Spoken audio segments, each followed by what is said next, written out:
Ashhadu an la ilaha illallah wahdahu la sharika lahu wa ashhadu anna Muhammadan abduhu wa rasuluh. Amma ba'du fa'udhu billahi من الشيطان الرجيم بسم الله الرحمن الرحيم كتب الله لأغلبن أنا ورسلي. Surah Al-Mujadila, verse number 22.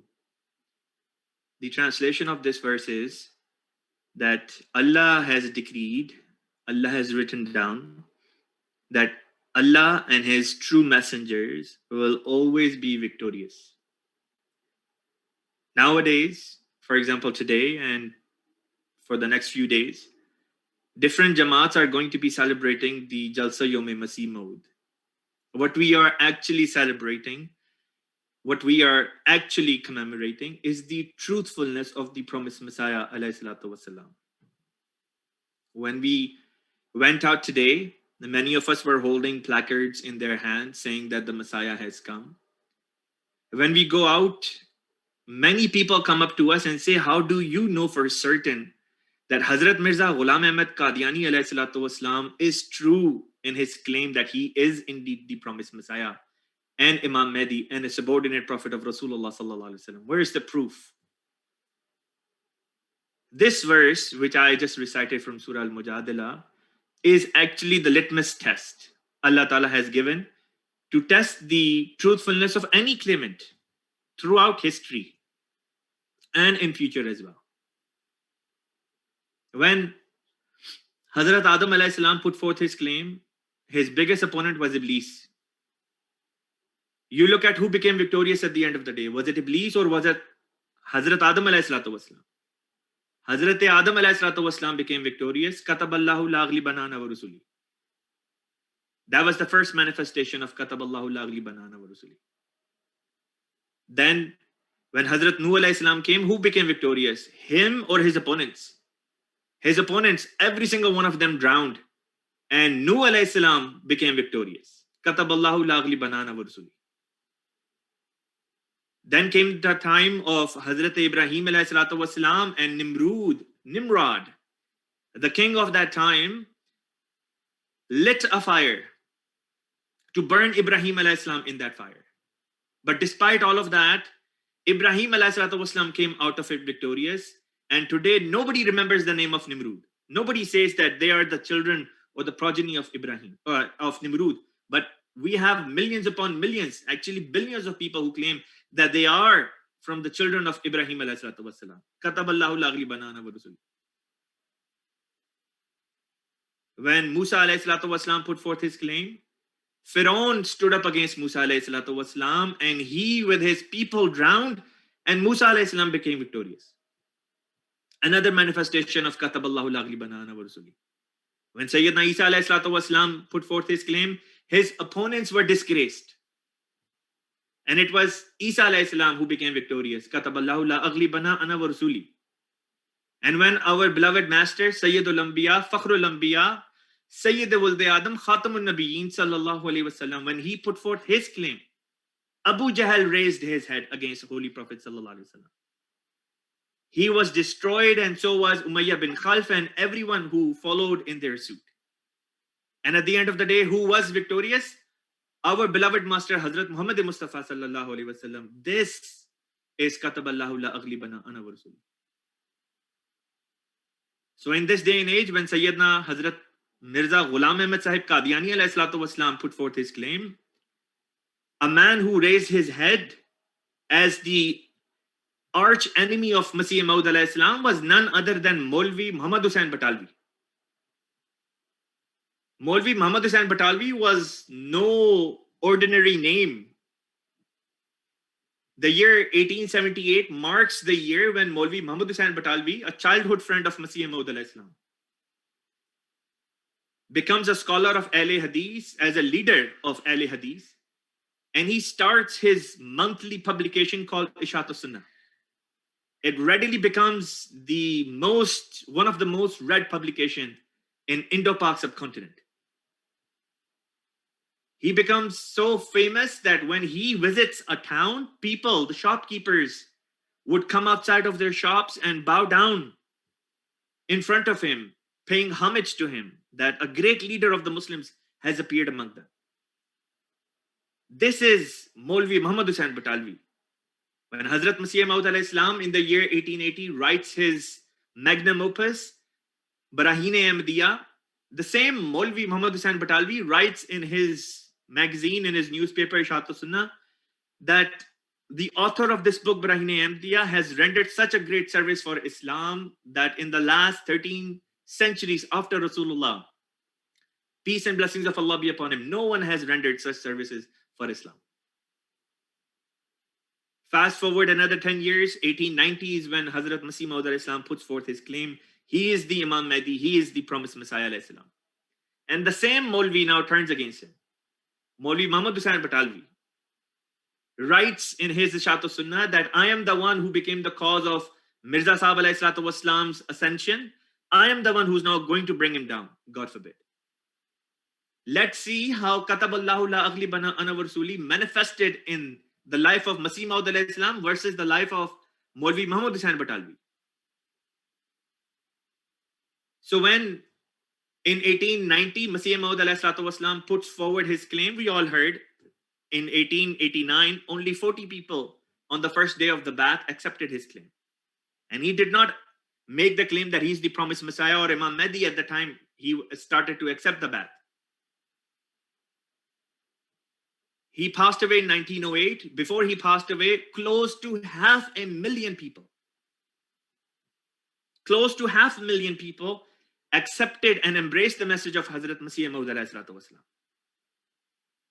4 years from that day when he passed away, 1912, the time was of Jalsa Salana Qadian, and Jalsa had just finished, and some MDs decided on their way back from Qadian that they would stop over in Batala to visit Maulvi Muhammad Hussein Batalvi, the arch nemesis of Masih Maud alayhi salam, to go and see in what condition Maulvi Muhammad Hussein is in. So they report that Maulvi Muhammad Hussein Batalvi Sahib had 7 sons, 3 daughters from multiple wives. One of his wife dies, one of his wife leaves him. All 7 of his kids become irreligious. They curse Islam, they don't want to pray, and when they are forced to pray, they pray without wudu, cursing at salat. They became thieves, looters. They even conspired to kill their own father, Maulvi Muhammad Hussein Batalvi. They became fornicators. His own daughters, all 3 of them, they were married to scholars. All of those son-in-laws became the opponents of Maulvi Muhammad Hussein Batalvi, and all of the daughters of Maulvi Muhammad Hussein left him and became his enemies. Every single person in the life of Maulvi Muhammad Hussein Batalvi left him and became his enemy. Don't take my words. These are the words of Maulvi Muhammad Hussein himself, which he published in Ishat Sunnah. That all of his sons, his daughters, his son-in-laws, even his surviving wife had become corrupt. So when Masih Maud alayhi salam in 1908 passed away, he had close to 500,000 following. 4 years later in 1912, who was following Maulvi Muhammad Hussein Batalvi? Let's have a look at that. These MDs decide to pay Maulvi Muhammad Hussein Sahib a visit, so they go to his home and they find that Maulvi Muhammad Hussein is actually not at home. He has gone to the bazaar to get some grocery. So they ask his daughter, who was at home from his second marriage, a young girl of maybe 10 years of age. The MDs ask, where is your father? And she says, my father has gone to the bazaar to get some wood and maybe something of flour or something like that, so that we can maybe perhaps cook something and eat today. The MDs ask, your father doesn't have any servant who can run these chores on his behalf? She says, the young kids whom Maulvi Sahib teaches at the mosque, Qaida Baghdadi, equivalent of Yasan al-Quran, they would at times go and help us out, but their own family members have said that do not bother our kids anymore. So now Maulvi Sahib has to go on his own. The MDs ask, who is Maulvi Sahib teaching nowadays? What is the schedule of Maulvi Sahib? And the daughter says, Maulvi Sahib goes in the morning to the masjid, leads the prayer, gives some kids, young kids from the mahalla, from the neighborhood, some lesson in Qaida Baghdadi, comes back home, then goes back to masjid for salat, and then gives them leave, comes back home, and then goes out and tries to find some food that we can eat. While she was mentioning this, Maulvi Muhammad Hussein Batalvi comes home. And these MDs say, Maulvi Sahib, let's go have a look at your masjid. And they walk with Maulvi Muhammad Hussein Batalvi, and some of them are talking to Maulvi Muhammad Hussein Batalvi, while some other go and see the condition that Maulvi Muhammad Hussein's mosque, and especially the washroom of the mosque, is in, where people are supposed to go make wuzu. The muezzin of the mosque of Maulvi Muhammad Hussein Batalvi was a blind man who would defecate at nighttime in that washroom on the floor. On the floor. It was in nasty condition. They say that the prayer rug, the mat, the chatai where people were to pray, it was so torn up and in such a bad condition and such an inadequate size that if a person stood on the prayer rug or the mat, their head would bump into the wall. Nobody would come and learn from Maulvi Muhammad Hussein Batalvi. His own kids left him. I spoke about the moral degradation and condition of his children, all of them. So when the MDs, they tell him that Maulvi Sahib, we're coming from our Jalsa in Qadian, look at how Allah Ta'ala blessed Masih Maud alayhi salam, and look at the dire condition that you are in. When are you going to see the truth? And Maulvi Muhammad Hussein Batalvi has the audacity to say that does not matter how worse my condition gets, I'm still not going to believe in Hazrat Masih Maud alayhi salatu wasalam. Ask your heart, Kataballahu la aglibana ana wa rusuli. Has it not been fulfilled in the person of Masih Maud alayhi salatu wasalam or not? Look at how the horrendous end of Maulvi Muhammad Hussain was. In the year 1991, Hazrat Khalifatul Masih Rabi Rahimahullah Ta'ala goes to Jalsa Salana Qadian, and on his way to Qadian, Hazur sends his private secretary, I believe, who was Hadi Ali Chaudhry Sahib at that time. Hazur sends Hadi Ali Chaudhry Sahib with some local people to go and inquire in Batala if there are either some relatives of Maulvi Muhammad Hussain or some students or some people who may recognize his name. And after a few days of research, they came back and reported to Hazur, and Hazur presented this research in front of Jalsa Salana Qadian audience. He says that there was not a single soul in Batala who could say that, yes, they have heard the name of Maulvi Muhammad Hussein Batalvi. Not even one. Not even one. So they decided to go and maybe perhaps try to find the graveyard where this person was buried. And even the graveyard where Maulvi Muhammad Hussein Batalvi was once buried has now been bulldozed over, and even the name or the mention of that graveyard has been blotted from the official registers. This is Kataballahu lagli banana Rasul. But you see, Abu Jahl did not accept Rasul Pak sallallahu alaihi wasallam. But Abu Jahl's own son Ikrima, he became a Sahabi radiyallahu ta'ala anhu, and he accepted Hazrat Rasul Pak sallallahu alaihi wasallam. Same happened that Maulvi Muhammad Hussein Batalvi did not accept Masih Maud alayhi salam, but one of his grandsons, his Nawasa, his daughter's son, accepted Hazrat Masih Maud alayhi salatu wasalam.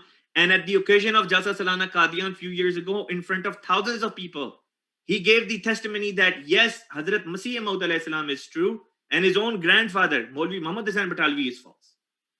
This is Kataballahu lagli banana wa Rasul. The same Messiah, the same Imam Mahdi alayhi salam. This is why that I, as an individual, with 100% certainty believe that Hazrat Mirza Ghulam Ahmad Qadiani alayhi salatu wasalam is indeed from Allah Ta'ala. And last but not least, he gave us Nizam-e-Wasiyat. Our Khalifa, Ayyadahullah Ta'ala bin Aziz, since 2004 has been telling us that every single office holder should become a Musi. And he has said that other people who have jobs, they should also become Musiyan. Since 2004, it's been 17 long years.